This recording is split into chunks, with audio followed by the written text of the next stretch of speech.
Hi, welcome back to my channel.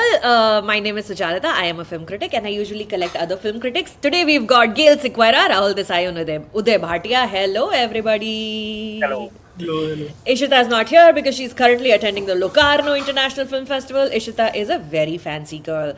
But today I've got the three other film critic friends of mine, and these are the films we are discussing today and some other honorable mentions.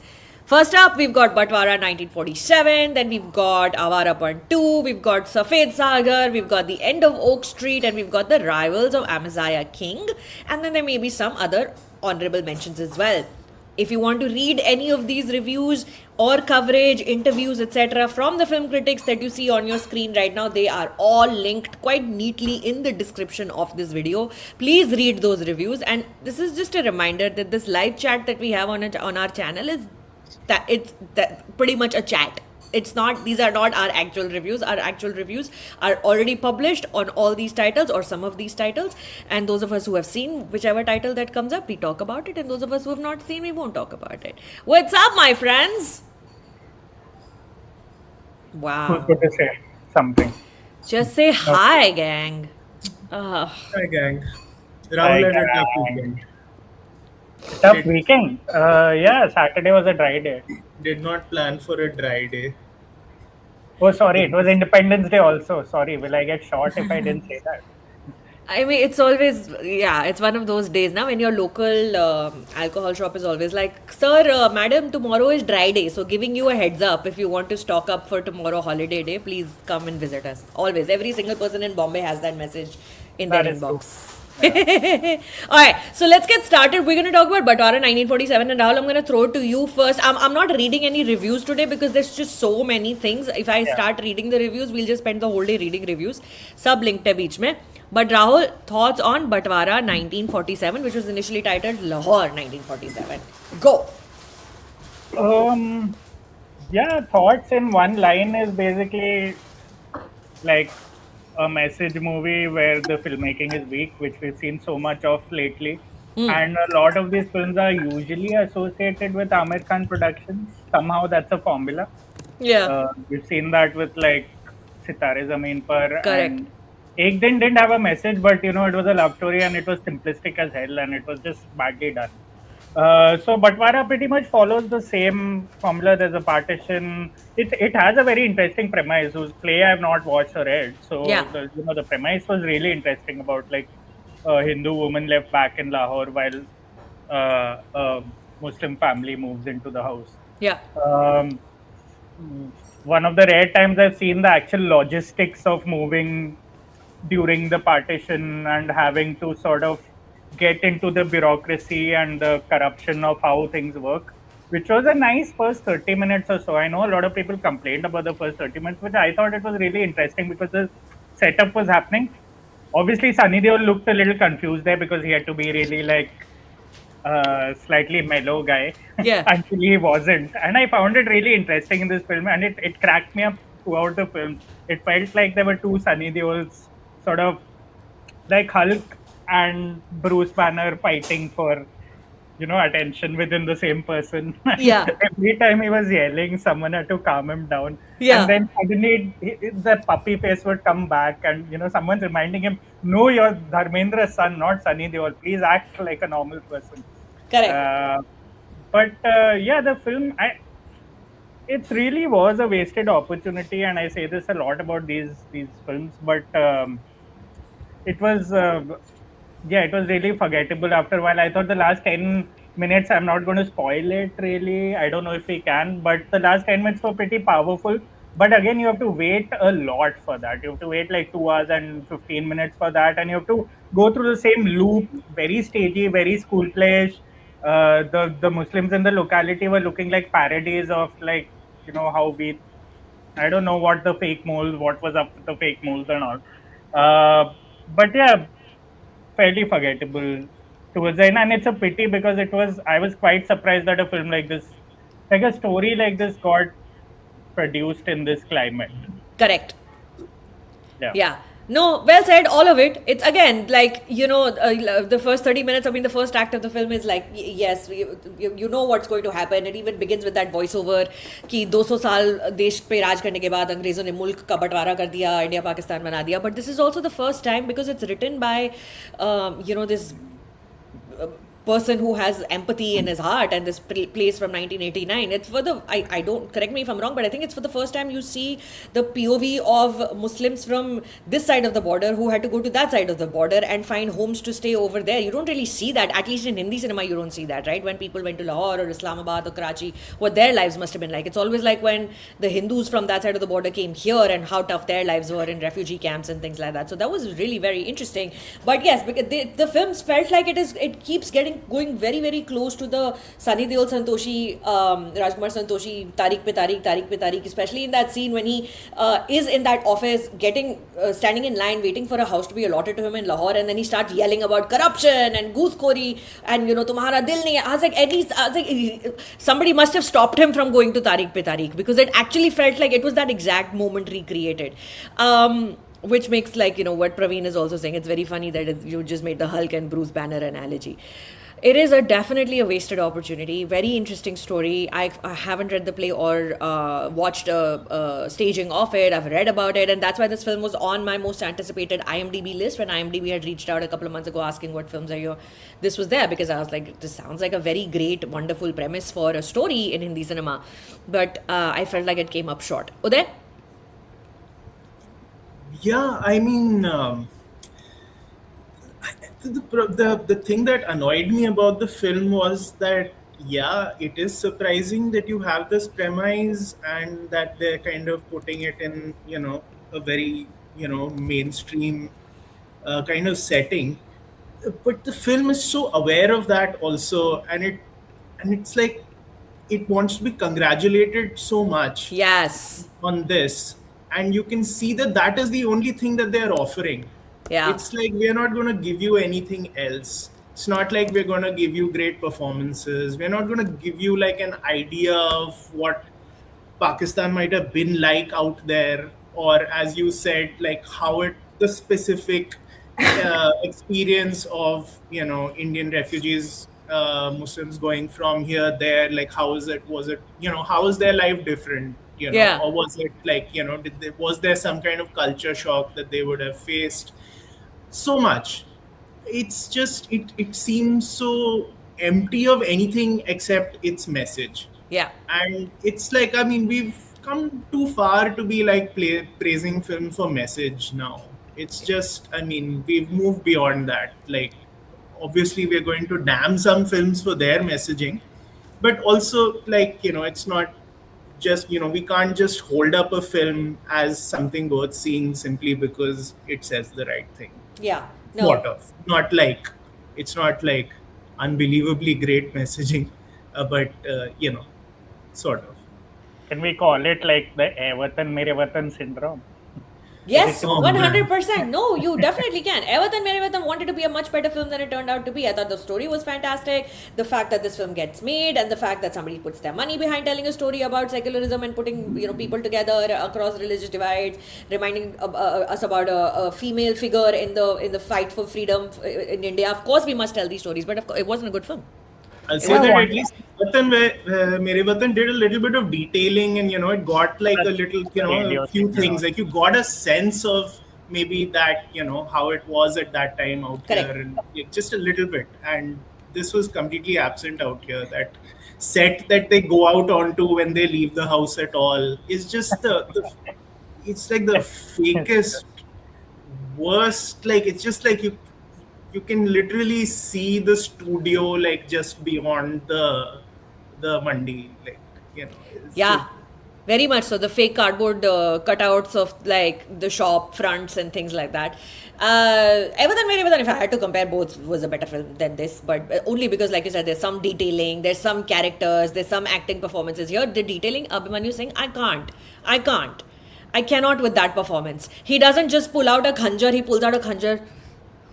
Like, oh my god. Like, I mean, we get it. We get the archetype that this person is supposed to be sort of like an amalgam of everything that is wrong with religious fundamentalists in all religions.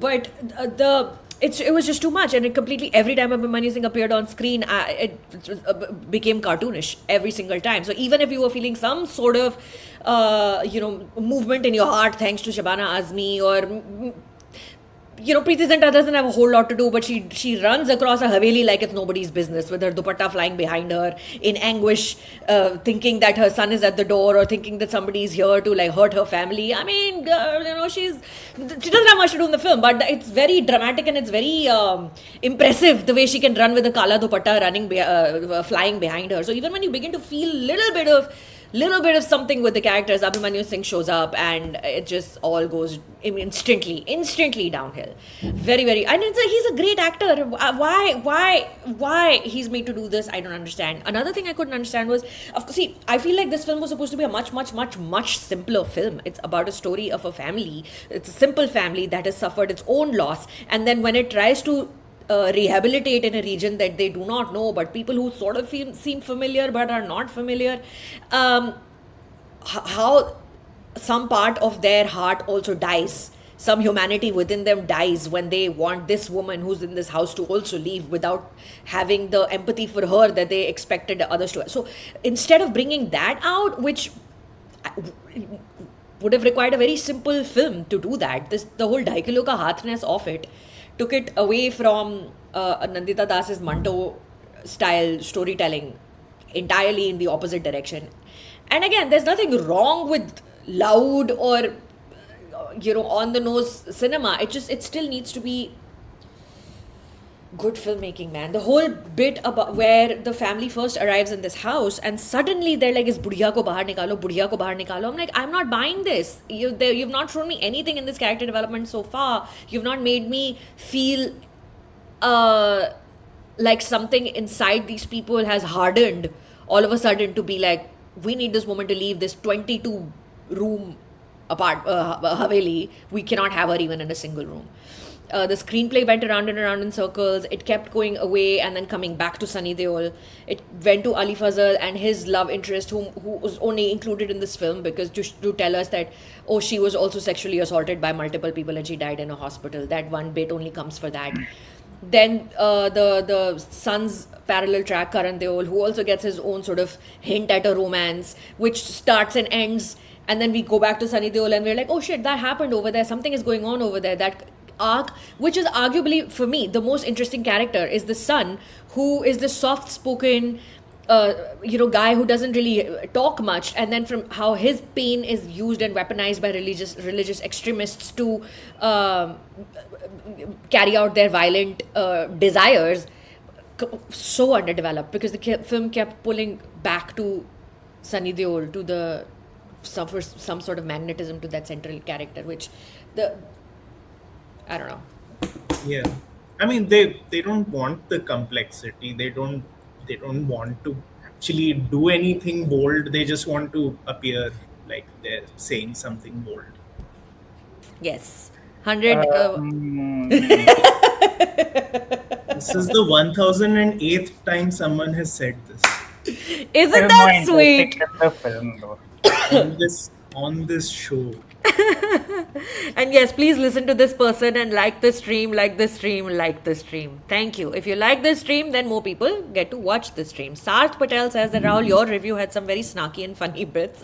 As a Deol, he resists. Even if he's disappointed by it, the review has made me curious enough to watch the film. No, that wasn't the intention. That's not the point of like panning films, to make you go watch it out of some morbid curiosity. then they'll come back and like tell me off only. But yeah, the film, like, there's nothing really I can add, because it's that kind of film. Honestly, it's like a Hammer film, and it's exactly that, that it wants to be congratulated, and that's the problem. That's why I compared it with Ye Watan Mere Watan. They're like, we have a great message and we are so brave for making it. Be happy with that. Otherwise, shut the hell up. Like, that cannot be your take in a year where there is 21 and Main Wapas Aunga. Yeah. Like, fantastic craft. Whatever you think about the films.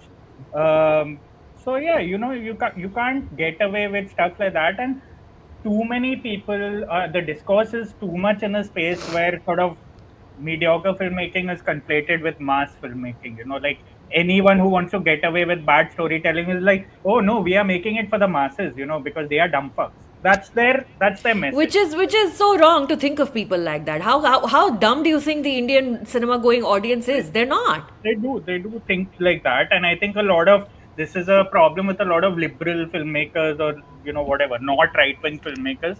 They tend to look down on the basically on the audiences across India, and sort of label them, oh, this is mass filmmaking, you better like the tropes, this we have to do, because how else to reach them, how else to make the message reach them. I think there are way better films Yeah. with like equally sort of secular messaging, that don't look down on audiences. So let's not like, and Rajkumar Santuji himself was responsible for so many of these films back in the 2000s and the 90s. Correct? People still watch Khaki, and sort of for whatever, like, I mean, whatever you call it, back in its day, for when it was made, I think it was a very compelling film in terms technically as well.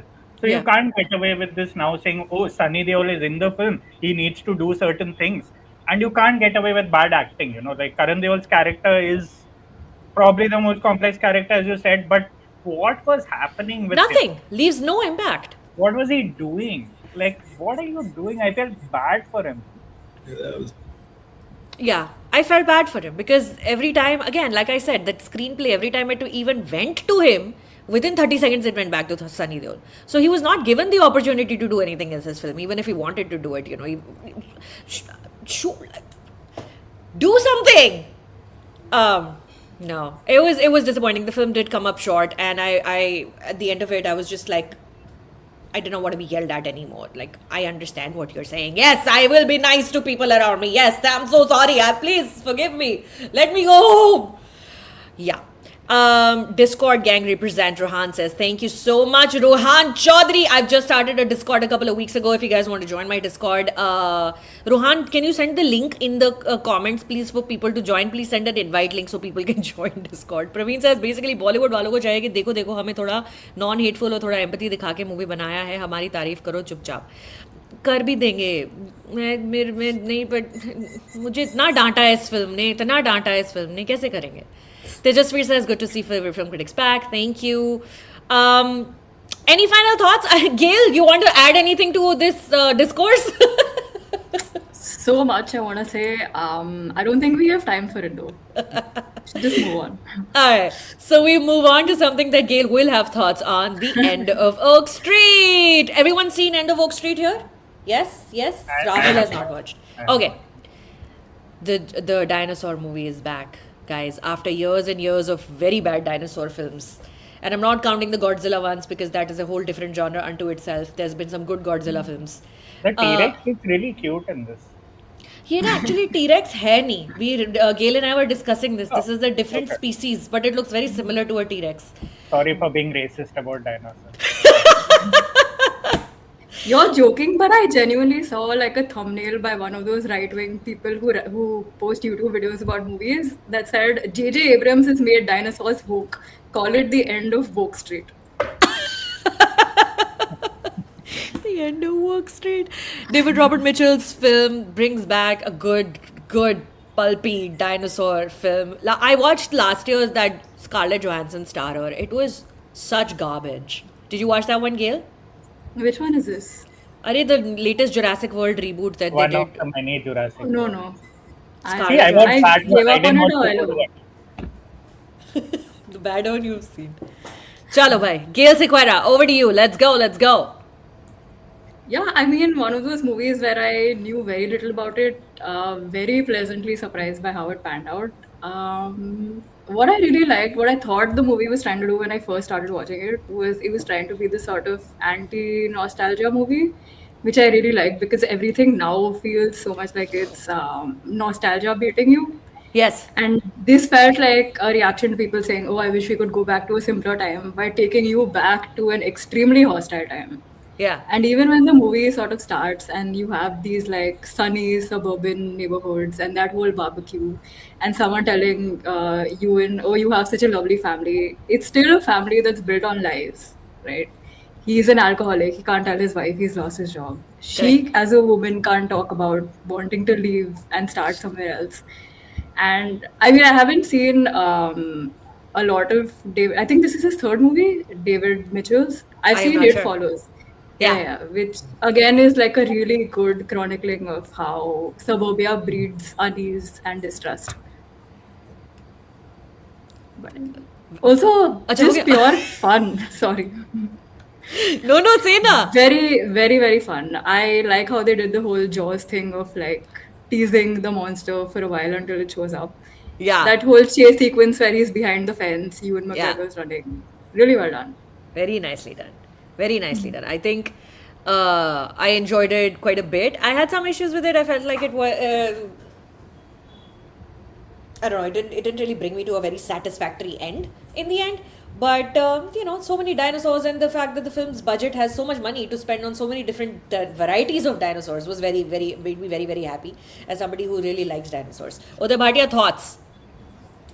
I enjoyed it. I was kind of, I was a bit surprised, maybe thrown by how little it kind of went into any kind of lore building or explanation giving, given Yeah. that, it happens so much in films nowadays that, you're always just waiting for the explanation, and then that will lead into another film and another film or whatever. And out here it was very basic, just some like few tossed off lines, and that they're like, okay, fine, that's it, we're done. Yeah. I don't know, I was kind of figuring out how I felt about that. I think it is quite nice to kind of just have the experience of like a good dinosaur chase movie. uh 90 minute 95 minutes, something like that. Correct. And that's it, like, it's and artfully done. I didn't find anything particularly compelling about the Yes. family, and there's really no other character in it, so it's just basically like a lot of like chase. You're chased by one kind of dinosaur, then another, then another, then another, then another, and that's about it. Yeah. Like, I mean, uh, Sold. it's so yeah, I think you'd like it. There's a dog also. uh, Yes. Very nice uh, dog. huh. But yeah, I liked it a fair amount, but I don't think I would go back to it. Correct. The film left me as the minute I left the movie theater. It didn't really stay with me. I had fun while I was watching it. I had a really good time, but I don't remember much from like that's stayed with me, except that shot of Ewan McGregor taking down a T-Rex like dinosaur with one hammer. ऐसा घुमा के फटाक, and the dinosaur like falls down. I clapped. It was so Called fun. Sunny Deol. Yeah, when you went Sunny Deol on the dinosaur. Gail, did you see it in IMAX? I did. Apparently, they did like some cool things with switching aspect ratios and stuff, or no? Not that I noticed, no. Oh, okay. I've been misinformed then. Okay, good. Then I didn't miss much. The I guess. family's lack of panic irked me a little bit. Like, I felt like they kept getting chill out kafi bar over and over again. When you've literally just seen, I mean, there's some spoilers here, gang. If you've not seen perhaps the end of Oak Street, should be no, yeah, no, okay. For Rahul's sake, no spoilers. But when I you didn't even know there were dinosaurs in this film till 2 days ago. so now you know na. End of Oak Street. Unfortunately. तो अगर आपको दिख रहा है कि बाहर dinosaur का वर्चस्व छा गया है खिड़की के बाहर, I would imagine like a normal characters to like start tunneling and start trying to stay more indoors, and it was just really annoying. And at one point they stop and take a photo. I was like, run! What are you doing? Run! Gail, thoughts on that Polaroid moment? I would take a photo. It came out of nowhere. Like 2 seconds ago, they're panicking and freaking out. And 2 then seconds ago when they thought their children were dead. Yeah. And then it's really weird how like a silly moment like that it's turned into this like huge emotional thing. Yes. Where she takes it out of her pocket at a crucial moment. Like Yeah, the end she's of running around with a Polaroid, this big camera in her bag. I mean, That's girl. cool. Uday? so many things in the movie, like for me, it just felt like missed opportunities. Like we were talking about the whole basement being flooded and like no gate. I thought for sure there would be some gator that sneaks Uday, in. you also thought no? Absolutely. Yeah, I thought they were going to do something. Like your basement is flooded and you're making such a thing of like, fuck it, we don't have time to think about the basement right now. We have to focus on the dinosaurs outside the house. Of course, your basement is going to come to get you. But nothing happens. But then, Gayle, please tell us what you discovered. Oh, apparently there was a gator, but they cut it out of the movie. Oh, God. That's the worst. Yeah. But also the scene where the daughter is sitting in the car and listening to music. Yes. And there's Yeah. a shot of her that looks very voyeuristic, and I thought for sure something was watching her or like attracted by the vibrations because the Right. car is shaking, right? That goes nowhere. Yeah, because I like that scene because it was kind of like, it's like the film pauses for a second, nothing's happening, but you're like, in this kind of film, something would happen, but then it just like, and you don't even know why she's kind of, I mean, obviously they're being beset by dinosaurs, but like the rest of the family is pretty okay, and she has that moment by herself, kind of doesn't go anywhere. Yeah. Yeah. It's- Also, can somebody please explain to me how unless I completely misheard it, the house that they go in. Rahul, sorry, yeah, there has to be some spoilers here, yeah, some like little bit. I'm so sorry. Headphones निकाल दे ऐसे, Sure, ऐसे कर okay. दे. हाँ, मैं तेरे को ऐसे thumbs up दे दूंगी when we are ready to talk non-spoilers, okay? So the house that they finally are like, we have to go inside this house to jump off the roof to go inside the orb to go back in time or front in time. That house is a librarian's house. yeah. How does a librarian live in like what I can only describe as a colonial mansion? In 1982 also, not possible, no? What sort of librarian? Right? I was very surprised. मेरे को बड़ा, I was like, we've definitely gone back in time where a librarian could afford a house like this. But acha, we're back. Rahul, come back. Rahul, come back. Let me just say it was really loud anyway. What was your favorite dinosaur, Uday and Gayle? Favorite creature that showed up? Most exciting, most interesting creature. And anybody who's seen End of Oak Street, please tell us in the comments as well. I thought the furry dinosaur would be more menacing. But they Because made the it- shot of the window where there's just fur passing, Yeah. that So made good. it seem so ominous, but then it just wasn't. I liked all the setup parts were great. Yeah. Like those 15 minutes where they just not the jaws part, as you said. Like Yeah. those bits are just like super. Like 15-20 minutes of solid, like behind the tree, behind the bush, small glimpse, this, that. Like those are all great. Yeah. Those are my favorite bits. I like the slithering snake type creature that came in from the window. Oh, for me, the best Anne Hathaway moment where she's like, stabbing it. Sorry, And Rahul! Sorry. I've given up. It's fine. I'm just saying I didn't spoil like Batwara so much. Okay. You can spoil Batwara. We will not hold it against you, But Rahul. that's I the promise. problem. No, it's not even worth. No one cares. 1008ism says that White Snake reminds me of Voldemort's Nagini. Correct. Yasir Khan says, what was that huge white snake? Slimy. Like the texture of the snake. They went the extra mile to allow us to feel the texture of that snake slithering through the window and then through the house, and then when Anne Hathaway attacks her. Like you can touch it. Siddhant also says the infinite worm is his favorite as well. Hi Siddhant. 1008ism says T-Rex, which is an Allosaurus, because I read up about it. It looks like a T-Rex, but it is an Allosaurus if I'm not mistaken. But it may be a T-Rex. The T-Rex. I do not have that much expertise. Rahul, your thoughts on Bangladesh historical test victory versus Australia? See, this is something I can't spoil. Also, So say your thoughts. no. Let's just say I'm very happy about it. Okay. Arnav's favorite was the T-Rex, but at some surface levels research, it is Spinosaurus. So it's not even an Allosaurus, it's a Spinosaurus. I don't fucking know. I thought my alligator plushie was a dinosaur. What do I know? Oh, so it's named after the organ most of Bollywood doesn't have. Now you want applause like Batwara 1947 does. Exactly. You Now have- I'll do a tweet thread also about it. Will you use ChatGPT to generate your tweet? I will. I'm too lazy these days.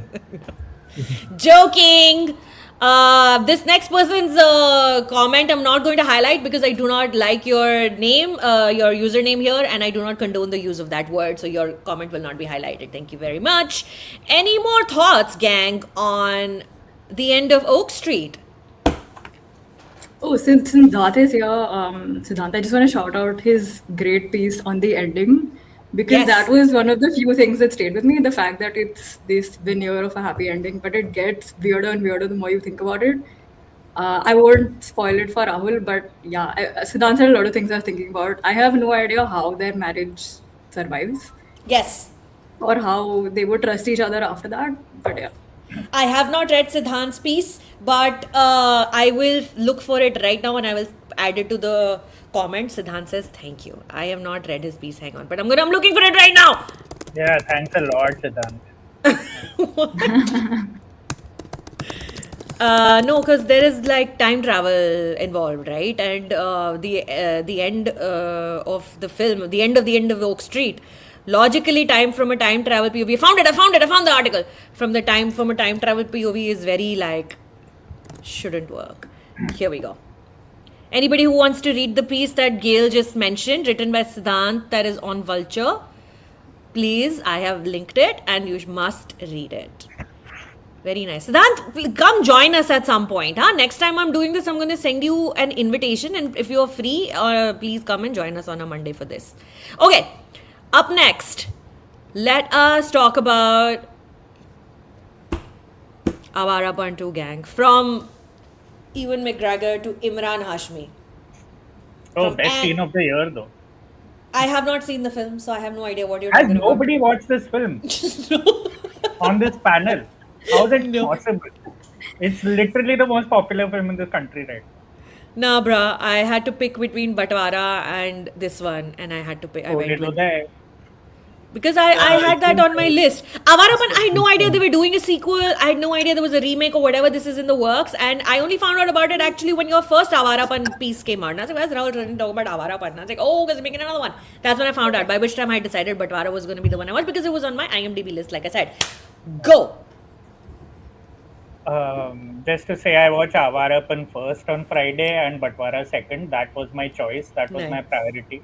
Nice. And I'm glad I did because I kind of because for me the whole week was one blur of Awarapan because I watched the first film, I wrote about that. I watched the second film, I wrote about that within 3 days of each other. Not recommended. Yeah. And we've done this with so many like sequels, remakes, everything. I never learn my lesson. Then I go in and I'm like I'm so sort of, whether I like it or not, I'm so absorbed by that world, that music, which so many people went crazy about 20 years ago. So that colors your lens of how you approach the second film. I don't think the second film was great. It was a very generic thriller based in South Asia, like in Bangkok. And we've seen hundreds of movies like this. There are like drug kingpins. There's a grieving hero. Yeah, there's just like a guy who wants to get over his past and he gets caught up in this trafficking racket where he has to rescue a child. It's a child trafficking racket. So that's pretty much the film. But like for those who have followed Awarapan, the first film, this film might make more sense because the one thing I think Awarapan as a franchise does very well is it challenges at least our perceptions of what faith is in India today. Like faith tends to be religious all the time, and the first Awarapan is a very gutsy movie in that sense because it's about technically a Brahmin man who falls in love with a Muslim woman and she dies, and he then ends up rescuing a Pakistani couple, saying that my job is to free everyone oppressed in this world. That is my religion.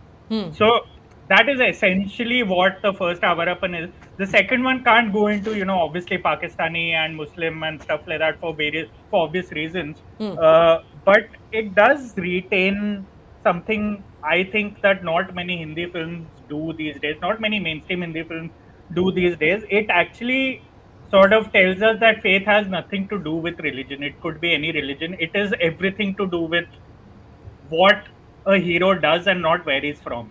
Which I thought, like, I know it's also looking too much into film, like a Vishesh film technically, but it's also a nice little throwback to what Bollywood used to be Yeah. in that sense. Because even in this film, the hero is basically, he's obviously still grieving the death of his girlfriend 20 years ago, but he is now turned into sort of a Muslim man. Also, he wears a taweez, he wears a kurta, he's grieving. His name is still Shivam Pandit, but he goes to Bangkok and he names a child after his ex-girlfriend, who's again a Muslim. So these things are still there, and there is a very popular moment in this film that's going viral on Twitter where a bunch of Buddhist monks sort of camouflage him when he's in danger. That's this poster. That's a poster moment, and it's very well done because it's very smartly uses a very popular song from the first one, because Lovely. they are teasing with that song throughout the film, and the hook finally comes during this moment, and Okay. that's when people go crazy. So I thought that was for me like a almost an intro moment of faith in a new light, like, because it wasn't saying here's a Hindu guy who sees Lord Shiva in a temple and that's why he's being rescued. It's nothing like that. It has more to do with Buddhism and freeing the oppressed and peace and stuff like that. So for me, just what they do about faith kept me sort of very invested in this very generic, otherwise crime thriller template, I thought. Just Huh. Ponniyin Selvan had a similar scene, right? Like that with the monks Oh yeah, surrounding the yeah, king. exactly. Yeah, yeah. I have forgotten Ponniyin Selvan. 1 or 2? 1-1. Sorry, nay, 2. Wow, fascinating, man. Rahul, I had no idea. This is very interesting to hear from you. And I mean, because I might make it sound a little more interesting than it is because I'm just trying to sell the film to people who are shitting on the film. But for me, it was very, like, as I said, everyone's following the Sayara template right now, which is have a few banger tracks. Here, this film has the advantage of using like the track from 20 years ago. Tried and tested.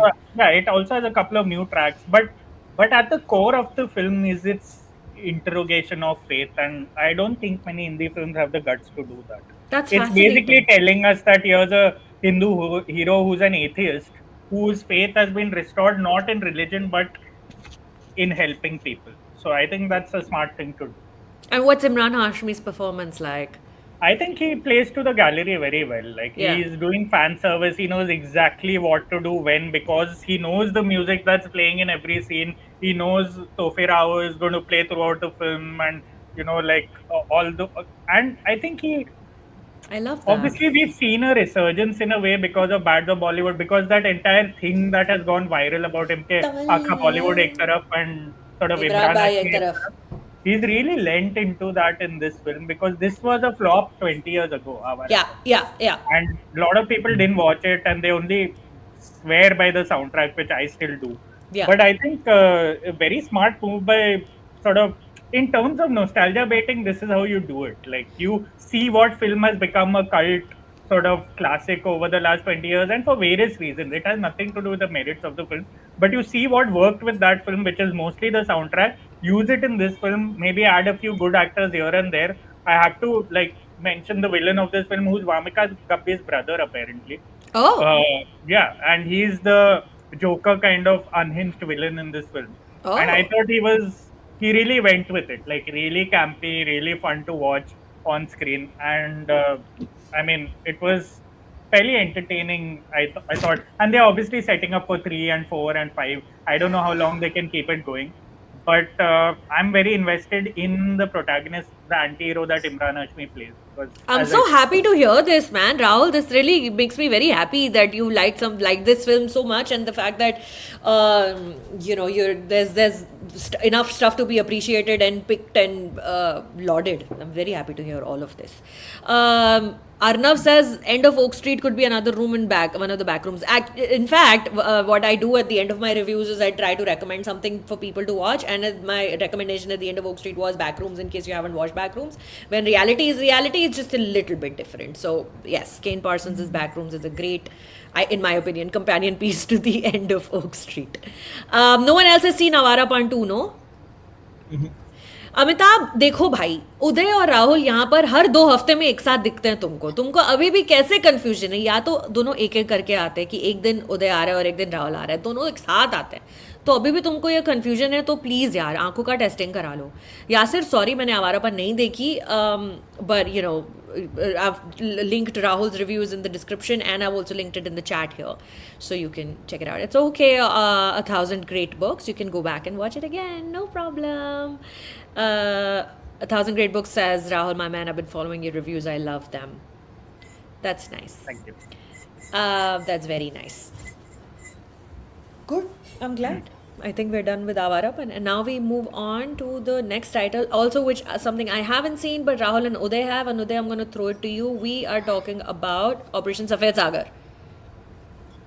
This one I liked quite a bit. Yeah. Which was surprising.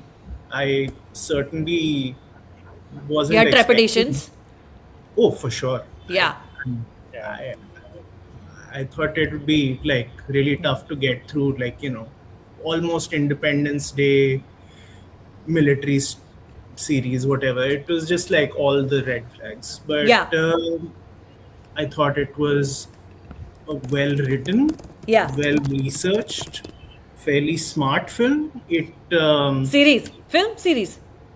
series. It keeps the focus very much on kind of on processes and on people, and rather than on larger ideas of what a country is doing or not doing, and strategies also. But like, again, it's just like, how do these things work out? If a country has to kind of get into a war, they'll have to do reconnaissance first. How does that happen? There are planes that go for that separately. Then the bombers, they come separately. There are, all these diplomatic channels that are going or not going, and also it gets into all those kind of details, which I thought was unusual for a military film or series coming out of India nowadays, and reminded me quite pleasantly of Freedom at Midnight. And That's good. Not at that level. It's not as good, and it has like lags in between where the story kind of goes a bit slack, then it picks up, then it goes slack again. But it did remind me, in terms of like finding interesting little stories within the larger story Yeah. to keep going ahead. I thought it was quite a pleasant surprise for me. That's great, because Freedom at Midnight season 2 specifically is one of my favorites sort of series to come out of India in the last couple of years. So if it aspires to be that sort of storytelling, that's nice. Rahul? Yeah, I agree with Uday about most of it, and I think even I was quite surprised. And again, it has a lot to do with the bar being set in general with this genre. Yeah. I don't think this was great by any stretch of imagination. I thought it was pretty solid in parts. I thought the last 2 episodes sort of succumbed to what I thought it would. Yeah. But again, like I like the fact that it was procedural for most part. A lot of the military training, the Air Force training portions reminded me a little of Ikkis, a little of some other war movies I think I watched. But I thought it was nicely done in terms of like how youngsters are obviously have opinions on politics, and how they've sort of ingrained, patriotism is ingrained in them, hating the enemy is ingrained in them, but there are also seniors who are telling them your only job is to fight. I thought they didn't do enough with Jimmy Shergill's sort of character, who's technically the trainer, the boss basically of the entire squadron. I thought the last 2 episodes was basically Adil Hussain, who is his boss, saying that Jimmy Shergill saying that, okay, let's do this. I have a plan to defeat Pakistan. And then Adil Hussain saying, and then Adil Hussain saying, no, we can't do it. And Jimmy Shergill said, let me show you how to do it. That's it. That's the last two episodes. So it's just that in a loop. Yeah. And it became a little monotonous after a while. I really like Siddharth, Siddharth played the character that Madhavan played in Rag De Basanti, technically, who's the Sure. martyr. And the sort of good-natured sort of mentor to everyone. But yeah, the last two episodes sort of took me off totally. Even though I thought it was well shot in a sense that they knew for a fact that the VFX wouldn't be scrutinized too much since it's a small screen show Experience, and yeah. it's not on like a big screen, so you can't really find too many flaws. I thought they did the momentum well in terms of action and stuff. I really liked Manu Rishi Chadda as General Musharraf. Yeah, I I thought read that that. was one of the most interesting, and I love that the best performances always come in the Pakistani character. I Yeah. love I love how unaware and ironic the Indian creators are most of the time in Yeah. terms of like, oh look, we have a license to do shit with human beings on the other side of the border, politicians who can be grey, not politicians who have to be like white knights all the time, like the Indian parts in this series. Everyone, nobody makes a mistake. Yeah. But in Pakistan, everyone is like all cloaks and daggers, and Musharraf is really like, he's not like, it's so restrained, the performance, and I had forgotten how charismatic Manu sort Rishi of Chadda can be. Anu Rishi Yeah. Chadda, especially in a role like this. Musharraf himself was very charismatic. He had a lot of screen presence back in the day. Yeah. His entire cricket involvement is also touched upon here. Yeah. I thought I'm very glad to see when veteran actors sort of get their dues in roles like this, like most of Freedom at Midnight, like Correct. most of Sam 92. And these guys have been around for donkeys years, always turning in performances left, right, and center. But here is very really like took it by the. He didn't ham. He did not play it to the gallery. He was just very sort of restrained and reserved, and I really liked it. Uday, you agree? Absolutely. I think that's one of the first things that kind of gave me an idea that maybe this series isn't going to be the kind of caricature that we usually get of Pakistani real life figures, because you have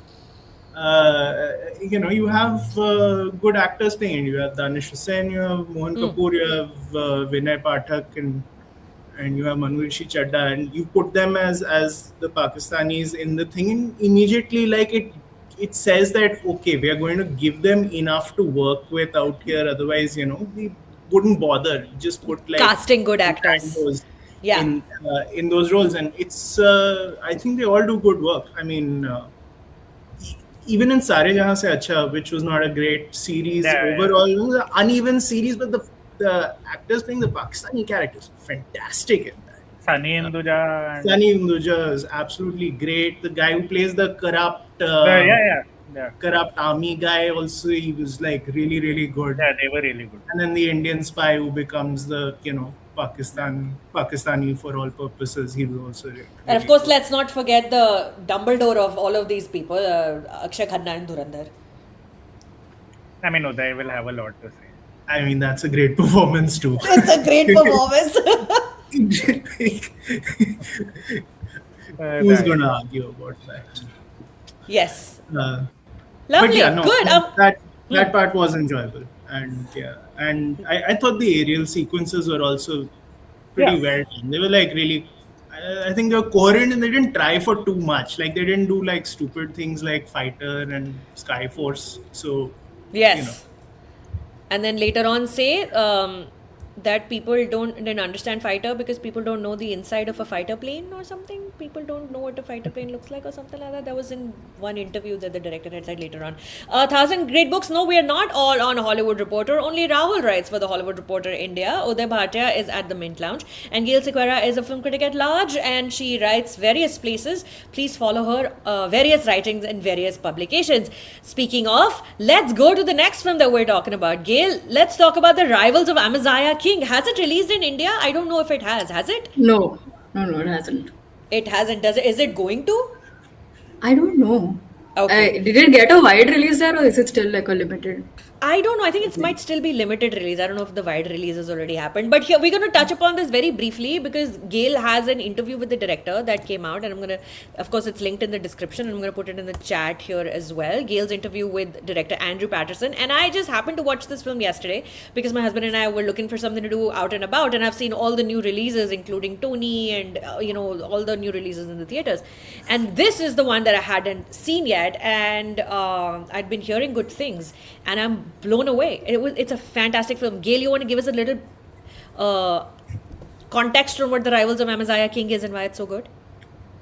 It's really hard to contextualize it. I mean, it's a musical drama about beekeeping that Musical also crime becomes drama. crime drama about beekeeping that then becomes a heist movie, and then there's an agricultural revenge plot. And it It's works. so It good. works. It's one of the most fun movies, if not the most fun movie I've seen this year. When it releases here, I think everyone should go check it out.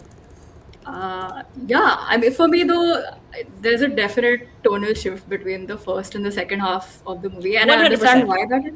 Yeah. I understand why that is, but I'm not sure it worked for me entirely because the first half is all about it's this very like tender movie about It's funny. family, community life. It's very funny. Like the Yeah. opening scene with Tony Revolori, I think that's the entire movie in a nutshell. Too funny. right? And I'm glad that You we've now seen Tony Revolori now doing two things. This film, and he's also in the Prime time. prime time. He's coming up in that film as well. So glad and happy to see that. Go ahead. Yeah, I was also going to make a joke about how being arrested as a pedophile is not the worst thing that happens to him in a movie this year, considering this Oh my one. God, what happens to him in this movie? Oh no! So y'all, whenever keep this film on your radar. It's again, as per usual, a great Matthew McConaughey performance, who I think is just like beyond amazing. But then there's also this actor who I've not seen anything before. Her name is Angelina Lookingglass, and she plays Kateri, a native character who is Matthew McConaughey's character's foster child, and then they've not had contact for a couple of years, and they come back in contact, and she is so good. There's Kurt Russell, and it's a crime film about beekeeping. It's incredible. It's funny. It is poignant. It is very moving. And I know the tonal shift happens between the first half and the second half. And in the second half, I'm like, I don't know, because you begin also to judge the morality of the characters on your screen. Yeah. Right? So I'm like, am I feeling like happy that these crimes are happening right now? What is wrong with me? But they are right in doing what they're doing. I mean, I'm not going to give anything away because this film is not even close to like being released in India. But I just had to touch upon The Rivals of Amziah King, you guys. It's really very good. Also, great music. Like there are Fact. stretches of just Matthew McConaughey and his Bluegrass. friends sitting around with banjos, and it's so upbeat and so fun. And it's like also like sort of a food movie. There's also like really great shots of food being cooked. Food. And then Matthew McConaughey is like, I wouldn't trust that, and you're like, what? It looks so good. It's very, very good. Yes, there's about over 100 people watching us right now. If you click the like button underneath this video, this stream will reach more people, and more people will find out all of our thoughts on all of these films. Gayle's interview with the director Andrew Patterson is linked in the description of this video. But Gayle, is there anything from the interview that you would like to highlight here for people to know? I mean, it's such a singular movie in terms of how it moves from one tonality to another. And I was The asking edit, Andrew in yeah. the interview, like if there were any other films he was drawing on, because it seems like such a specific vision. And I was very taken by him saying he wasn't looking at movies, he was looking at stand-up. And the way you can deliver a punchline and then 2 seconds later tell this like story of grief and loss, and then the audience can go silent. Or like at concerts when like 70,000 people are screaming the same song, and then a performer can start talking and they all go quiet. And you do feel that very much in the movie, just Yes. the ping pong between the highs and like the lows of that community. Yeah, it's one of my favorite films that I've seen this year. I haven't written on it, so my thoughts, like Ishita always says, are not like, together, coagulated, so to speak. They're all like scattered. But I only watched it last night, and I had to bring it up because I realized that Gayle had already watched it. Now, there's another film that Gayle and I have been discussing on our WhatsApp that we both really love, and that film is now available to watch in India. It is called Our hero Balthazar. मैंने Our hero Balthazar का poster नहीं निकाला है, मेरे को निकालने दो, रुक जाओ. I really want people to watch this film because it is fantastic. It is streaming now on the Book My Show streaming service, which I didn't even realize was a streaming service until recently. But let me get the... Gayle, you want to give us a primer on what Our hero Balthazar is, please? It's very much in the vein of we had that spate of movies last year, like Loco and Friendship and Twinless, which are Yes. about like the male loneliness epidemic and how it's linked to performativity and pretending to be someone you're not in the hopes that other people will like you for it. Yeah. But in this case, it's about these two teenage boys. One of them, the Jaden Martell character, very wealthy, performative.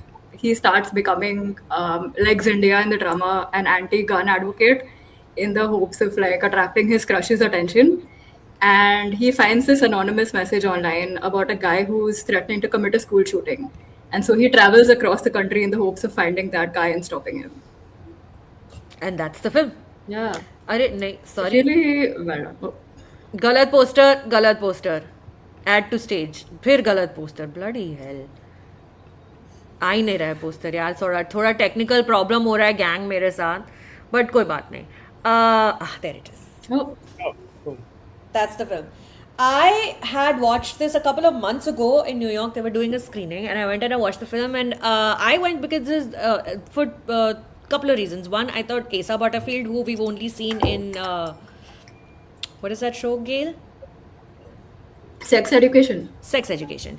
Asa Butterfield, who plays this goofy son of a sex therapist, played by Gillian Anderson, who's fab.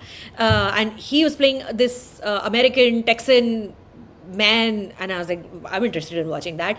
Then second, it is the first film produced by Noah Centineo, who is like a very interesting character, like personality to me. And third, the director Oscar Boyson has been a producer with the Safdie brothers for many films. So he's been a producer on not the new separate films the Safdie brothers have made, but he produced like Uncut Gems and all of that. And he's turning into a director, and I was very curious to see what he's up to. So I went and watched the film for all these reasons, and I was very impressed about with everything. And of course, the film is very poignant. It's very sort of even scary, because we all in India also are familiar of the phenomenon of the crying TikTok boys of India, right? There's like a very popular viral Instagram handle also. When TikTok was a thing in India, there used to be all these pages where people would just like pretend to cry. I don't know what that phenomenon is. I've not done deep study on why people do that, but that is the main character of this film. Like he gets his jollies out of pretending to be sad for the internet, when in reality he's the son of like a billionaire who lives in this multi-million-dollar house in Manhattan. And then because he has this sense of like, his idea of what woke is and how he must do something to make this world a better, but the performativeness of that, and then when he actually meets a real person and real people out there in the world, how things sort of turn upside down. So it is streaming in India now. I very, very strongly would recommend Our Hero Balthazar if you have Book My Show stream. It's a fantastic film. Any other recommendations, you guys, from anybody that we've not discussed here? Rahul? There's a Gujarati film called Maran, which released a couple of weeks ago. It didn't release in too many theaters in Bombay, but I thought it was a pretty solid film in the vein of the Gujarati film we saw last year, the one that Chaitan is a remake of. Dang it. But yes. Yeah. So there was that was the sequel last year, and I think there's a bunch of younger filmmakers in Gujarat that are coming up and making very similar sort of genre patriarchy films, which, that was a horror film. This is a thriller. Very clever passages in this film. I thought well acted also. It's like three narratives, and it's mostly about trafficking and a predator and a Stockholm sort of syndrome between him and the girl is trafficked. And I thought they handled, like, whatever, if you want to call it, the love story very, very cleverly. And it was shot in also contemporary parts of Ahmedabad, not the Ahmedabad we're usually used to seeing in like Hindi films. So I thought it's like Ahmedabad has become a lot like Dubai in its like on the outskirts, and it's very characterless. So I think a lot of this film was shot in those parts just to sort of make that a character in the film. So yeah, Maran would be a good recommendation. Abhishek Nair is a very famous Gujarati filmmaker. He's responsible for one of the all the big hits in the last 10 years. But this one is, I don't think this one did as well, but I think it's one of his most interesting efforts. Yeah. Uday, any recommendations from you this week? Nothing new. I'm looking forward to Mutiny. Yeah. Yeah, that's Mutiny. Stuart fails to Did save you the see that universe. poster where his gun is a boat? it's going to be a work of art. Okay. Any other recommendations, if you guys have, in the comments, please let us know what you are watching and what others should be watching. But thank you so much, gang. Once again, सबके reviews और सबके pieces सब linked है नीचे description में. I want to continue to do these chats, these conversations, because there's, it's just a fun time, and it's a great way to just remind ourselves that we're not alone. Even though this job is a very lonely job that we do sitting at our desks, and I realized that while my husband was not in town for 2 weeks, he was away on a work trip, I did not meet a single person for 2 weeks because I was just watching at home and writing at home and going to movie theater, writing at home. And you tend to go into these places where you don't even realize that you've sort of isolated yourself from the rest of the world. So these sort of chats are just a reminder that we're all watching the same things, having different experiences, but we're here for each other, and we must get together and do these conversations, even if we do it once a month. It gives me a lot of joy to chat with all of you, and Ishita, of course, who's definitely getting some FOMO in Locarno. अभी तो वो देख नहीं रही, वो तो कहीं मजे कर रही होगी. But when she watches this later on, she's going to feel very, very much sad. But you know what? It's very nice that people are watching and connecting with these live chats, which is quite nice. So somebody said in your very sweet post, Rahul, that you put on your Instagram last week, somebody's like, "Arey, Uday ko kyun nahi mention kiya? Uday ko bhi tag karna." Which I thought was sweet that people are watching all of us as a collective. So may this collective grow. May all of y'all reviews become viral every week, which also means all the abuse that comes with it. Reviews likhenge. Abuse follows, my brother. Abuse follows. In the words of Shri Ravi Kishan. But thanks, gang. I'll talk to you all soon, okay? See you guys. Bye. See you.